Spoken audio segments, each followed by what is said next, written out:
JT.fr, fournisseur officiel de football.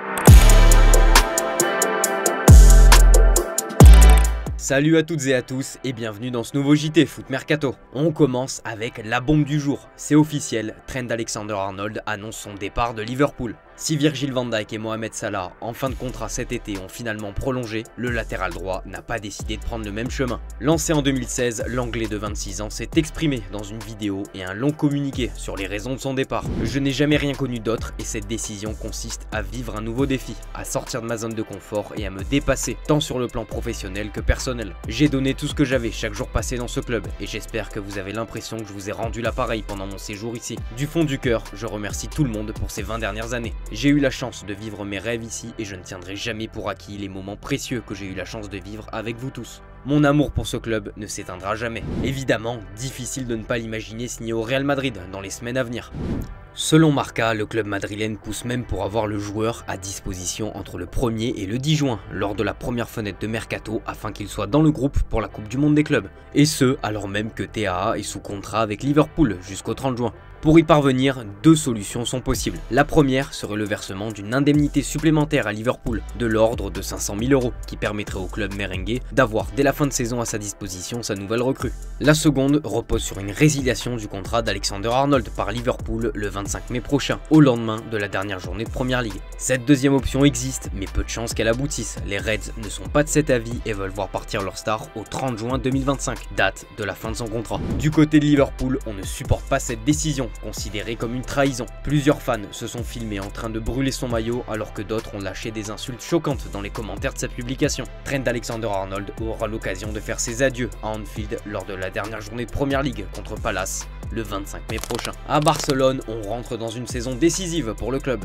Demain, les Catalans affrontent l'Inter pour essayer de retrouver une finale de Ligue des Champions qui leur échappe depuis 2015. Et Hansi Flick fait face à deux gros problèmes majeurs. La question des latéraux. D'abord à droite, Jules Koundé et à gauche, Baldé. Les deux titulaires sur les ailes sont absents. Comme l'explique Sport, c'est un énorme casse-tête puisqu'il va falloir bloquer Dumfries qui avait inscrit un doublé à l'aller. Côté gauche, l'option la plus logique serait d'aligner Gérard Martin, latéral gauche de métier. Mais Flick pourrait être tenté de passer Inigo Martinez en tant que latéral gauche et mettre Araujo en défense centrale. Dans le cas où il préfère laisser Martinez dans l'axe, c'est l'Uruguayen qui pourrait être déplacé à gauche. Pour le flanc droit, Flick hésiterait aussi. Hector Font serait le remplaçant naturel de Koundé, mais l'entraîneur barcelonais n'est pas convaincu et pourrait être tenté d'aligner Eric Garcia à sa place. Et samedi, ça sera face au Real en Liga. En cas de succès, Barcelone prendra un avantage décisif dans la quête du titre. Le Barça pourra compter sur Pedri pour faire la différence. L'Espagnol réalise sûrement la plus belle saison de sa carrière. Même Toni Kroos, pourtant madrilène, ne cache pas son admiration pour lui. Pour moi, un joueur comme Pedri est plus important que Lamine Yamal, Rafinha ou Lewandowski.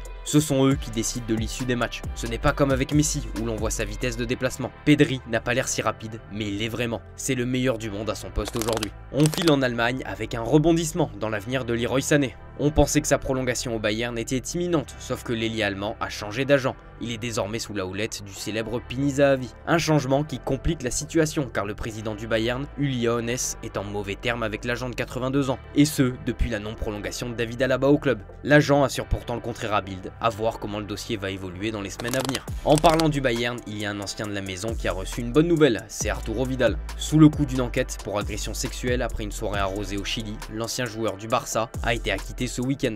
Pour rappel, les joueurs de Colo-Colo sont sortis pour célébrer les anniversaires de Lucas Cepeda et Vincenzo Pizarro. Parmi les invités, on retrouvait Vidal et 4 femmes. Et l'une d'entre elles, de 22 ans, est restée plus longtemps et a ensuite été recherchée par sa sœur. Lorsqu'elle l'a trouvée, elle a eu l'impression que la jeune femme était sous l'influence de drogue, ce qui a conduit la famille à déposer une plainte auprès de la police. Le parquet a déclaré qu'il n'y avait aucune preuve pour étayer les accusations et que les événements de ce jour ne pouvaient pas être reconstitués. On s'intéresse à présent à Joao Félix, en plein naufrage depuis son transfert en prêt au Milan AC en provenance de Chelsea. Il n'a plus été titulaire depuis le 30 mars dernier et n'a joué que 27 minutes au total sur les 4 matchs de championnat disputés par son équipe. Milan ne veut plus du tout de lui, tout comme Chelsea. Il va donc devoir trouver une autre porte de sortie. Et selon AS, c'est Flamengo qui veut tenter sa chance en vue de la Coupe du Monde des clubs. Une offre de prêt avec option d'achat obligatoire va être formulée par le club brésilien et la direction londonienne est prête à dire oui. Seul bémol, le joueur n'est pas forcément séduit à l'idée de quitter l'Europe et veut encore s'imposer dans un gros club. En France, rien ne va plus à l'OL. Comme évoqué ce matin dans notre revue de presse, l'OL a fait la pire opération du week-end dans la course à la Ligue des Champions avec ce revers de 1 face à Lens. À 2 journées de la fin, le club est 7ème et une non-participation en C1 pourrait conduire à un désastre, surtout avec le passage devant la DNCG en ligne de mire. Et comme si ça suffisait pas, l'UEFA a sanctionné plusieurs clubs durant la saison pour des impayés envers d'autres clubs, des employés ou des autorités sociales et fiscales. L'OL a écopé d'une amende de 200 000 €. Chez le rival olympien, la situation est moins critique avec ce nul un partout contre Lille. Par contre, ça s'agite en coulisses avec le mercato qui approche au sujet de Léo Balerdi. Le Bayern Munich serait attentif alors que la Roma, elle, est passée à l'action en envoyant une offre de 20 millions d'euros, refusée par l'OM en mars dernier. Aujourd'hui, The Sun nous apprend que c'est Leeds qui s'est positionné sur l'Argentin. Le média anglais va jusqu'à préciser que le club prépare une offre dont le montant n'a pas filtré. Et on le sait, les formations britanniques ne manquent pas de moyens. RMC Sport indiquait que l'Olympique de Marseille ne fermait pas forcément la porte à un départ, mais qu'il faudrait mettre au moins 45 millions d'euros sur la table pour le recruter, ce qui ferait de lui au passage la plus grosse vente de l'histoire du club. On est à J-2 de la demi-finale retour de LDC entre le PSG et Arsenal. L'enjeu est monstrueux pour Paris, rallier la deuxième finale de C1 de son histoire. Pour cette rencontre, l'UEFA a désigné l'Allemand Felix Zweier. Un choix qui peut paraître anodin, mais qui a de quoi déjà inquiéter. Zweier, qui a arbitré le dernier Liverpool-Lille, n'a jamais dirigé de quart, de demi ou de finale de Ligue des Champions de sa vie. Et en plus, le passé de Zweier est entaché d'une peine de 6 mois de prison en 2005 pour corruption dans des matchs de 3ème division allemande. Bonne nouvelle quand même pour le PSG, Ousmane Dembélé, touché à l'aller contre Arsenal, devrait être de la partie pour le match retour selon les informations de l'équipe. Il a pris part à l'entraînement collectif qui s'est déroulé aujourd'hui. Si sa présence dans le groupe parisien semble fort probable, reste à savoir si Dembélé peut prétendre à une place de titulaire. On reste à Paris, mais avec le PFC, qui depuis sa promotion dans l'élite, prépare du très lourd sur le mercato. Le club n'est pas là pour faire de la figuration, comme l'a rappelé son président Ferracci.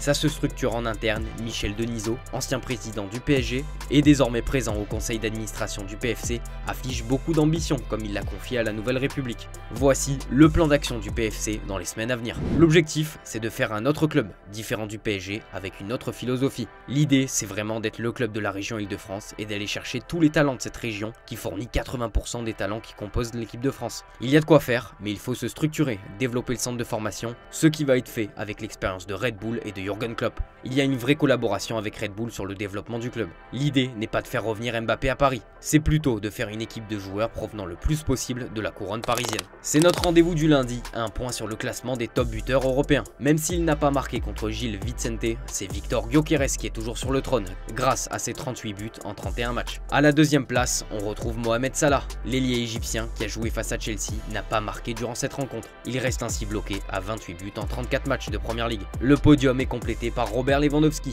blessé, qui affiche un bilan inchangé de 25 buts en 31 matchs. Et c'est très serré dans le reste du classement que je vous laisse découvrir. Entre Osimhen, Harry Kane, Stein, Mbappé, Biarrette et Retegui, tous sont à 24 buts. La semaine prochaine va être décisive, le classement risque de beaucoup bouger.